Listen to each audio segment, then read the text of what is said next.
tudo bem com vocês? Espero que todos vocês estejam bem e fiquem bem. Vamos iniciar mais uma videoaula de história. A videoaula de hoje nós vamos dar continuidade ao nosso assunto, reforçando, revisando o nosso capítulo, né, que traz ao capítulo 5 as grandes navegações. Então, só reforçando que espero que vocês estejam bem e fiquem bem. Tome os cuidados necessários, né, pela questão da pandemia, da preservação das nossas vidas, dos nossos familiares e de toda a população. E que vocês usem a máscara, usem o álcool gel, evite aglomeração, mantendo o isolamento social e que façam também as atividades. Vocês estão fazendo as atividades, acompanhando as videoaulas, fazendo as atividades propostas por todos os componentes curriculares, ou seja, por todas as disciplinas e por todos os professores e meus colegas. Então, vamos lá, vamos agora compartilhar os nossos slides. Aí nós temos reforçando videoaula de história, revisando o capítulo 5, as grandes navegações, destacando as páginas 104 e 105. E responder e comentar as questões da questão 4 até a questão 10, da página 108. Então, vamos lá. Aqui nós vimos o que? A gente vai ver o cotidiano, né? Como era o cotidiano em alto mar, dentro das embarcações. Nós vimos que as grandes viagens, né, as grandes navegações foram viagens marítimas que tinham vários objetivos. O objetivo encontrar uma rota comercial, um caminho comercial, um caminho marítimo, uma rota comercial, que levasse esses povos às Índias, porque nós já vimos que o entreposto é o ponto estratégico da ligação entre o Oriente e o Ocidente, Constantinopla, estava sob o domínio dos turcos otomanos, e que isso impossibilitou que os europeus fossem às Índias em busca das especiarias, daqueles temperos tão caros, tão especiais, que deram muito lucro na Europa, assim também como ao povo europeu, e que quem dominava o comércio das especiarias eram os povos árabes e os povos italianos, e assim também outros povos. Portugal foi o primeiro país a se lançar nessas aventuras, o pioneiro das grandes navegações, dessas viagens, dessa aventura. Ele foi o primeiro, pioneiro quer dizer foi o primeiro, porque ele apresentava todas as condições necessárias, que se tinha o dinheiro que se investiu. Essas viagens foram financiadas com o capital de quem? Da burguesia, daqueles comerciantes que ficaram enriquecidos, juntamente também com o apoio dos reis, né? A questão também de difundir, expandir a religião católica em busca de mais fiéis para a religião católica, a busca também dos metais preciosos, ouro, prata, e também a questão de ampliar o território para a Europa, as colônias para a Europa. E que não foi fácil, muitos navegantes, eles embarcaram nessa aventura também com o desejo de enriquecer, eles queriam enriquecer e voltar para o seu país de origem, muitos não voltaram, e que não foi também fácil para essas pessoas. Foram difíceis, muitos contraíram doenças, a questão da alimentação, não tinha uma alimentação saudável, adequada, a questão também da água, né? A água potável, a água é própria para ser consumida, para ser bebida, e sem contar também com os problemas da natureza, redemoinhos e outros mais. Então, essas aventuras não foram fáceis, foram também difíceis para esses povos, para a embarcação. e que vocês vão ver aí que na época das grandes navegações, a tripulação, as pessoas que estavam dentro dessas embarcações, viviam um cotidiano difícil e perigoso. Além de enfrentar os problemas naturais, também enfrentavam problemas de quê? Da falta de água, da alimentação, contraíram doenças. E que por conta disso, essas viagens também eram longas e desconfortáveis, não tinham todo um conforto. Por mais que eles tivessem também desenvolvido algumas tecnologias, mas essas viagens não eram confortáveis. Lembra que os portugueses, os europeus que se lançaram nessas viagens, aperfeiçoaram o que? A bússola. Embora a bússola tenha sido criada na China pelos chineses, mas foi aperfeiçoada pelos europeus, que deram também condições para que eles realizassem essa atividade. O astrolábio, a construção das caravelas, que foram construídas, foram embarcações construídas próprias para essa viagem. E se estudou mapas, se traçou mapas, se teve o conhecimento da esfericidade da Terra, que era uma questão também que incomodava, que inquietava, que gerava muitas dúvidas a respeito da esfericidade da Terra. Foi preciso também se estudar, se comprovar a esfericidade da Terra, realmente, e que também desmistificar a questão dos monstros marinhos que se tinha no Oceano Atlântico, para que esse oceano pudesse ser conhecido, para que esse oceano pudesse ser navegado pelos europeus. É tanto que o Oceano Atlântico era chamado de Mar Tenebroso, porque se acreditava que nele existiam o quê? Monstros marinhos. Existiam redemoinhos que iam que afundar as embarcações, e os monstros marinhos iriam que engolir, devorar essas embarcações. Como era um oceano desconhecido pelos europeus, tinha toda essa mistificação. Foi preciso que se estudasse, aí a importância da Escola de Sagres, que vai reunir vários estudiosos, que eles vão estudar, vão pesquisar, vão se preparar para se lançarem ao além-mar. Como dizia na época a frase muito conhecida, muito usada, navegar é preciso, em busca também de riqueza, de enriquecimentos, e de se encontrar também, de se dominar também outros territórios, outras terras, em nome dos reis da coroa, né, de Portugal, porque Portugal vai ser o pioneiro, o primeiro país, e também lucros para a classe burguesa, lucro para a burguesia. Esses comerciantes que tinham dinheiro ficaram enriquecidos através das atividades comerciais, que agora era preciso que eles tivessem também, eles iam também partir para outros empreendimentos, para outras atividades, na garantia dos lucros. Continuando aí, os viajantes estavam sujeitos a vários riscos, como os naufrágios ou ataques de piratas. Existiam também os ataques de piratas. Não sei se vocês já viram filmes que retratam os piratas. A prática da pirataria nesse período era muito comum e muito se usava a prática da pirataria para saquear entrepostos, para saquear navios, tirando o que as riquezas. Saquear quer dizer roubar. Então, existia também isso. E o dia a dia das embarcações era marcado pelo desconforto.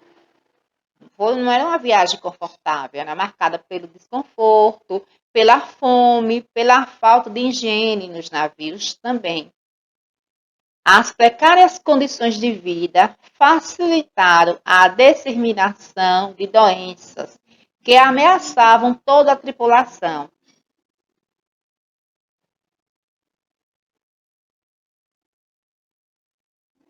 Então, aí entre essas doenças está o quê? O escorbuto, que vocês podem ler melhor as páginas 104 e 105 do nosso livro didático. O que é o escorbuto? Que doença é esta? O escorbuto é uma das doenças mais comuns entre as tripulações das embarcações nesse período, século XV e século XVI. Essa doença, decorrente da falta de vitamina C, e causa o quê? Hemorragias e dores nas articulações e feridas pelo corpo. As gengivas ficam inchadas e com pulso. Repare que nós estamos vivendo também, infelizmente, uma pandemia de uma doença que está assolando a população. E por isso que nós estamos tendo aulas remotas, não é? As escolas estão fechadas, mas tanto nós como vocês, alunos, estão estudando. Nós, professores, nós estamos trabalhando, ministrando aula, né, com as ferramentas que a gente tem disponível para nós, através da gravação de videoaula, do acompanhamento de vocês das atividades pelo grupo do quê? Zap, né? E por aí vai. A questão que não tem, a questão dos estudos dirigidos, que pega o material impresso nas escolas, porque nós estamos vivendo também uma questão do quê? Uma disseminação de um vírus, né? Infelizmente, letal. Letal quer dizer que mata, né? E que nós temos que, mais do que nunca, também nos proteger. Proteger a nossa família e toda a população. Então, aí vocês estão vendo a imagem dessa doença, que também essa doença, ela atingiu também os africanos que vieram para cá como escravizados. Eles também foram acometidos por essa doença. Aí nós temos aí agora, turma, as questões é importante que vocês peguem o livro didático de vocês, peguem os cadernos e façam as atividades. Aí nós vamos responder da questão 4 até a questão 10, que no nosso livro didático está na página 108. Também reforço, que eu sempre reforço, que vocês podem responder essas atividades de acordo com o conhecimento de vocês. Melhor dizendo, de acordo com o entendimento de vocês, com as palavras de vocês. Só peço que vocês se atentem para que estejam dentro do contexto. Certo, turma? Então, vamos lá. A questão 4. Quais foram as condições que tornaram possível a Portugal iniciar as grandes navegações? Então, a gente também está fazendo uma revisão aí. Que levou, né? O pioneirismo de Portugal, o primeiro país a se lançar no mar. Vamos aí comentar a resposta. A centralização do poder nas mãos do rei, a posição geográfica e o conhecimento sobre navegação, entre outros também. Vocês podem estar botando também a questão do acúmulo de capitais necessário, financiado pela burguesia com apoio dos reis. A questão da posição geográfica, né, que aí já comentei, que vocês podem também estar apontando, destacando. Aí, a quinta questão, o que eram as Índias? Lembra que também, né, eles se lançaram ao mar em busca das especiarias, em busca do caminho às Índias. Então, vamos à resposta. Eram diferentes regiões, principalmente do continente asiático, como a China, Japão e Índia. Então, as Índias aí era o que? Era o continente asiático, né? Que hoje, nos dias de hoje, é a Ásia. E que nesse período, século XV e século XVI, o continente asiático era chamado de quê? As Índias. Que os europeus iriam buscar as especiarias, os produtos caros e especiais que lhe deram tão lucros na Europa. E que também eles iam atrás também de quê? De porcelana, da seda, que é bom que a gente cite também. Aí temos aí a sexta questão. Onde fica localizado o Cabo da Boa Esperança? como era chamado esse cabo antes de 1487. Esse ano 1487 marca o quê? O ano em que Bartolomeu Dias vai contornar o cabo das Tormentas.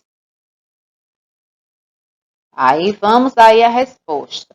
No extremo sul do continente africano, antes de 1487, ele era chamado de Cabo das Tormentas. Vocês podem perguntar, por que, professora, Cabo das Tormentas?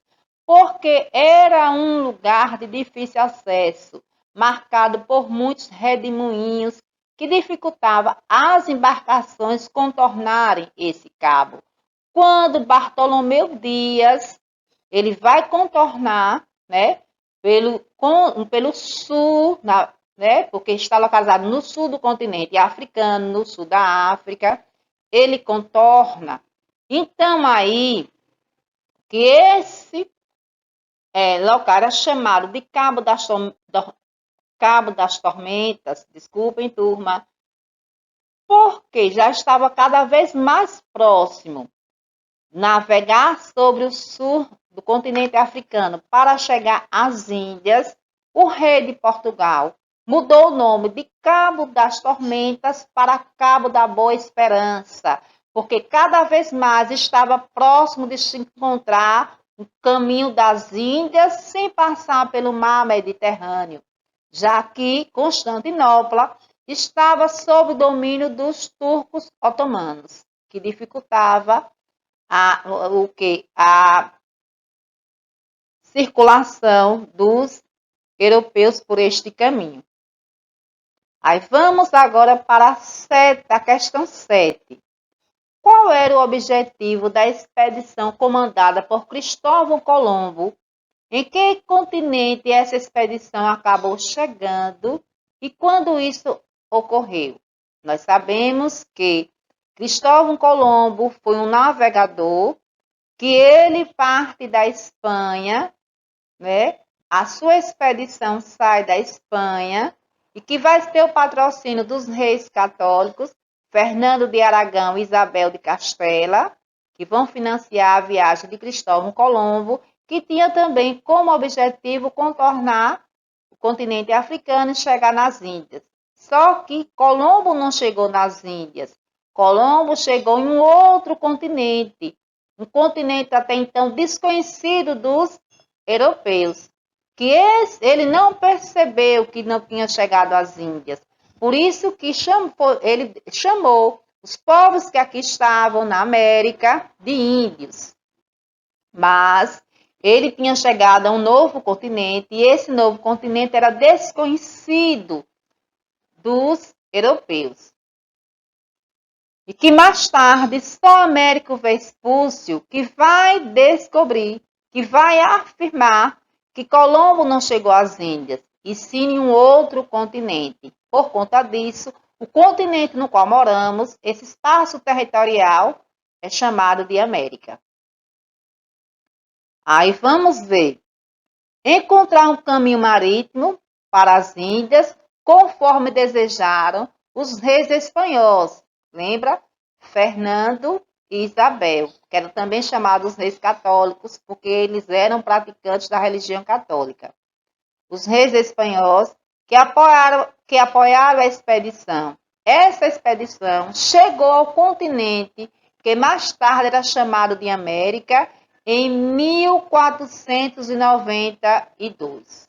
É bom que a gente diga que quando Cristóvão Colombo, que todos nós sabemos, quando Cristóvão Colombo chegou, já existiam pessoas aqui morando com todo o quê? Com toda uma cultura, com todos os costumes, falando línguas diferentes, vivendo de formas diferentes, mas que foram chamados de índios, por acreditar que ter chegado nas Índias, por acreditar que esses povos todos eram iguais. Então, temos aí a questão 8. Em que ano foi assinado o Tratado de Tordesilhas? O que esse tratado determinava? Lembrem que aí vocês vão ler É aí a página 100 do nosso livro didático, página 101, que tem um mapa falando da questão do Tratado de Tordesilhas. O Tratado de Tordesilhas foi um acordo assinado entre Portugal e Espanha para dividir as terras que eles encontraram a partir das atividades das grandes navegações. Então, como foi assinado na cidade de Tordesilhas, ficou conhecido como Tratado de Tordesilhas. E que esse acordo vai ser decidido pela autorização do Papa. Que aí temos lá, o tratado foi assinado em 1494. Ele determinou que a linha divisória das terras espanholas e portuguesas ficasse a 370 léguas a oeste das ilhas de Cabo Verde. Aí então estava dividido as terras que encontraram entre Portugal e Espanha, porque foram os dois países a se lançarem primeiro nessas atividades das grandes navegações. 9. Qual era o objetivo da expedição comandada por Pedro Álvares Cabral antes de chegar ao destino? Em que lugar essa expedição aportou? Quando isso ocorreu? Nós sabemos que os portugueses chegaram às terras que hoje é o Brasil, país no qual moramos, em 22 de abril de 1500. Que também muitos historiadores, eles discutem, né? Que tem também essa questão que os portugueses não chegaram aqui no Brasil por acaso. Eles já conheciam a existência dessas terras, né? Que não foi por acaso que se afastou da costa. Não, ele já foi intencional. A chegada aqui do Brasil, ela foi intencional. Já conheciam essas terras. Eles só fizeram o quê? Irem e determinar e tomar posse dessas terras em nome da coroa portuguesa, em nome do rei de Portugal. Aí nós vamos agora para a resposta da questão 9. Em buscar as especiarias, estabelecer contatos comerciais com os indianos, porém, antes de chegar ao seu destino, essa expedição se afastou demais da costa africana e acabou chegando ao litoral do atual estado da Bahia, no Brasil, em 22 de abril de 1500, como eu tinha reforçado. Não, né, os historiadores chamam a atenção que eles não se afastaram por engano. Esse afastamento foi proposital, porque eles já tinham conhecimento da existência dessas terras. Eles só fizeram o quê? Tomar posse propriamente dita em nome da coroa portuguesa. Tomar posse dessas terras para o rei de Portugal. E até hoje tem muito debate sobre isso, que não foi por acaso que os portugueses chegaram onde hoje é o Brasil, país no qual moramos. A questão 10 é o que? Temos aí porquê, né? A questão de o porquê se navega no Oceano Atlântico. Tem aí, vamos lá. Temos aí aqui. Temos aí, porque a navegação do Oceano Atlântico é diferente, porque a navegação do Oceano Pacífico é diferente do Oceano Atlântico. Aí está perguntando aí, por que a navegação do Oceano Pacífico é diferente da navegação do Oceano Atlântico? Aí nós vamos aqui para a resposta. Porque as águas do Oceano Pacífico são mais calmas, porém eram mais difíceis de navegar por causa da grande extensão desse oceano e da ausência de ilhas, o que dificultava o abastecimento das embarcações. Então, turma, nós vamos ficando por aqui. Espero que vocês façam a atividade, que vocês vão ao livro, que vocês fiquem bem, realizem bem as atividades e fiquem bem também, certo? Que estejam bem e fiquem bem. Até a nossa próxima aula, até o nosso próximo encontro. E não esqueçam de fazerem atividade. Tchau, tchau, turma. Fiquem todos bem.